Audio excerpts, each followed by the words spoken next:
Hi friends, எல்லோரும் எப்படி இருக்கீங்க? எல்லோரும் நல்லா இருப்பீங்க அப்படின்னு சொல்லி நம்புகிறேன். நம்ம மகாநதியில் அப்கமிங்கில் ப்ரோமோ வெளியாகிருக்கு. அதில் என்ன நடக்குதுன்னு பார்த்தீங்கன்னா நம்ம கங்காவுக்கு அடிபட்டிருக்கு. நம்ம எல்லாருக்குமே தெரியும். ஹாஸ்பிட்டலில் கூட்டிகிட்டு போகிறாங்க. கூட்டிகிட்டு போய் டாக்டர் 24 மணி நேரம் கழிச்சு தான் எதுவும் சொல்ல முடியும். 2 பேரும் ஆபத்தில் தான் இருக்காங்க.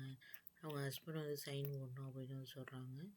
ஆனால் இல்லை, ஹஸ்பண்ட் வெளிநாட்டில் இருக்கார், அவரால் வர முடியாது, ஏன்னா அவங்க அம்மா தான் அப்படின்னு சொல்லிவிட்டு அவங்க அம்மா சைன் போடுறாங்க. சைன் போட்டுட்டு பார்த்தீங்கன்னா எதையும் நாங்கள் ஒரு 24 மணி நேரம் கழிச்சு சொல்லுவோம் அப்படின்னு சொல்கிறாங்க.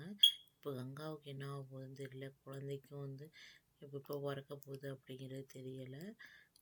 இதுக்கிடையில் பார்த்திங்கன்னா பசுபதி வேறு இப்படி ஒரு பிரச்சனை பண்ணியிருக்காரு. விஜய் என்ன ரியாக்ட் பண்ண போகிறாருன்னு தெரியலை.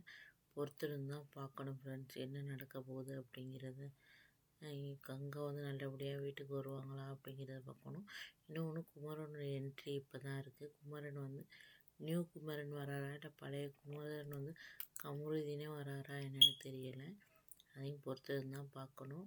இப்போ அநேகமாக குமரன் என்ட்ரி இந்த வாரம் இருக்குது கன்ஃபார்ம். பார்ப்போம் எந்த குமரன் வராரு அப்படிங்கிறத பார்ப்போம் ஃப்ரெண்ட்ஸ். மறக்காமல் நம்ம சேனலை சப்ஸ்கிரைப் பண்ணுங்கள். பக்கத்தில் இருக்க பெல் ஐக்கானை கிளிக் பண்ணுங்கள். பாய்.